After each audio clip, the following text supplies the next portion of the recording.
Welcome to another episode of Otaku Don. I am the host with the most, aka Sleepy Melbourne in the building. Just Charles is here. Hello, and we are here to talk about fall 2024, what we're watching, what you guys should keep an eye out for, because that obviously informs what we're going to be talking about next season. And I think you guys are at least going to get one more episode, if not more, of what anime that we're watching at nauseam. And right now, number one on that list is ReZero. I am so excited for season 3.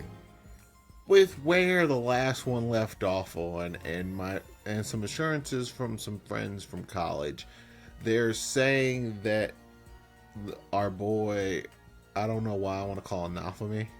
No, it's not Naofumi. Yeah, it's like I want to call him Subaru. Our boy Subaru is going to progress more over time. Yeah, I like that he used the invisible hands last season. It shows that he's at least kind of becoming more combat oriented, which I'm not saying he even has to go on a combat bent. It's more the fact that Subaru is very much a twist in the wind until things go right type. And like, I'm going to try all these things. And I understand to a certain degree your power lends yourself to that one, but... Well, I guess I don't mean combat oriented in like punch fighting. I just mean like either he gets some ability to buff other people or he becomes more tactical. I just mean that he becomes more useful in the actual action of things and not just I'm going to die. Yeah, and be a bystander. So that's what I'm hoping for in season 3. And since you have some friends that have, I guess, read it already, yep.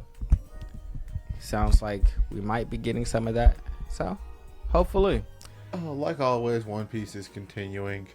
Yeah, but Danmachi is coming back.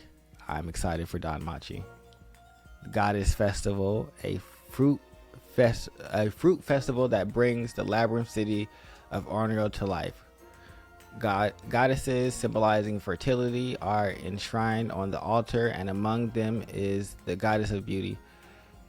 Bel Cronel, who has survived and returned to his daily life from the dead depths of the dungeon, is here and ready to enjoy the bustle of the Goddess Festival until he receives a letter from a girl at a small bar in the corner of Orario. To Mr. Bell, please go on a date with just the two of us at the upcoming Goddess Festival from Seer. Seer's single-minded determination will drive both Bell and the Labyrinth City crazy. Meanwhile, there Iranhar, the warriors who claim to be the strongest. Einherjar. Maybe. Oh, I know. Either one. I don't know. Sorry, I'm not attached to this enough to care. I'm not. It's like, no, it's when you said it, it's just like Einherjar.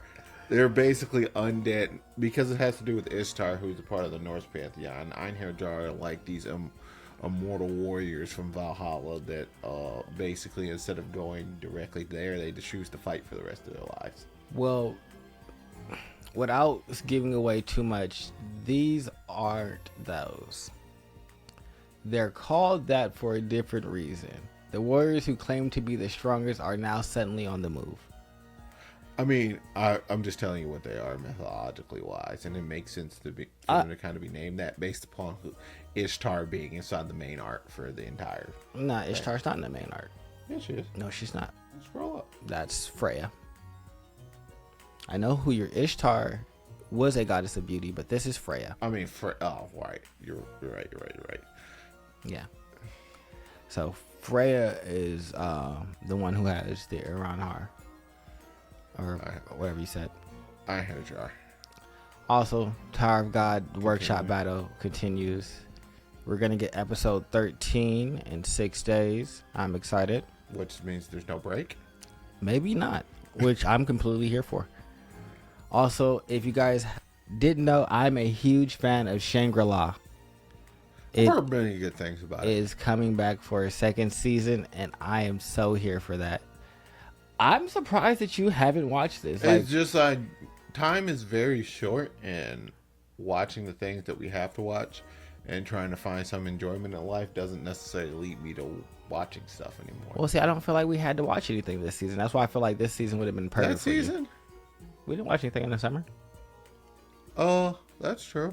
I don't think so. No. We haven't talked about We anything. started watching. No, we originally said we were going to watch Kaiju number 8, and then We've watched Tower of God. Wow, I'm slow. Yeah, I mean, Yeah, we've been watching Tower of God this. I mean, I guess it's only one, so I feel like it's not as much as we've normally done. Blue Lock. Are you gonna watch that? I'll enjoy it. Get sports anime every single once in a while. Okay, because that's like I'm. But Blue Lock is like a really big deal overall. It is. Also, Bleach 1,000-Year Blood War arc is coming back. 3? Yeah, the third core. And then one of Shonen Jump's new big manga is coming, Dan Da Dan. It's gonna have its own anime. October 3rd. I'm stepping in to fill the gap. Yeah, I'm excited for it. We also get a Sword Art Online Gun Gale. If you're interested in that, go ahead and check it out. I'm not necessarily. Gun Gale was the weakest arc even before I didn't necessarily like it. So them going back to do Gun Gale stuff is weird to me. But if that's what you guys enjoy, whatever floats your boat. I'm still disappointed that we're not getting that Fate series that they did the preview for earlier this year. Getting a what? Fate? Yeah. I mean, we still have one more season. Yep. Fairy Tail 100 Years of Quest is continuing. I'm going to be watching that. I'm all about Fairy Tail. It's been really good so far. And then there is that it? I mean, that's it for us. Oh, Blue Exorcist. Blue Exorcist. I knew there was one more. Which is something I enjoy myself. Yes, Blue Exorcist is pretty good. Did you watch the last season? I think I read past that season, so I didn't need to. Okay. Well, I'm a big fan of that. But that's what we will be watching this season. What we will be talking about this season will probably be Danmachi and Tower of God. Tower of God. Okay, and I was going to say potentially ReZero, but I'm not sure. I feel like it's just going to end up happening because ReZero is just something that everyone talks about. Now, what I will say is everyone does tend to like everybody inside of that series except for like Subaru, and Subaru is slowly but surely becoming more of a likable main character.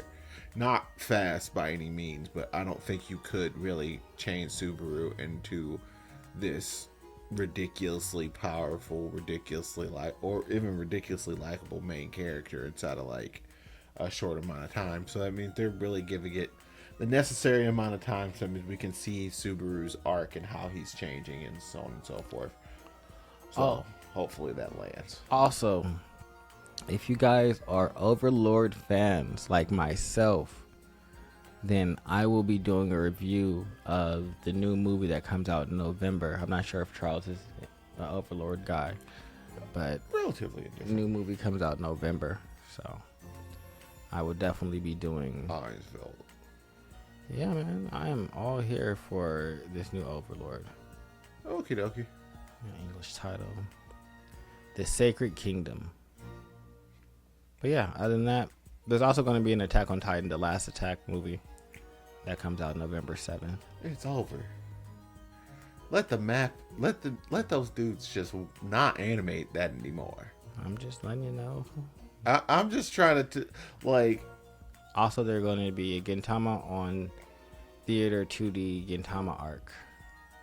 I thought Gintama was done too. Yeah, there's a theatrical edit of the Gintama episodes 253 to 256. Gintama will never prolifically land here just because it's too Japanese. Still really popular, so. It's relatively. But other than that, that's what we'll be watching. So make sure you guys like, comment, subscribe, and check out those animes. All right. Bye-bye.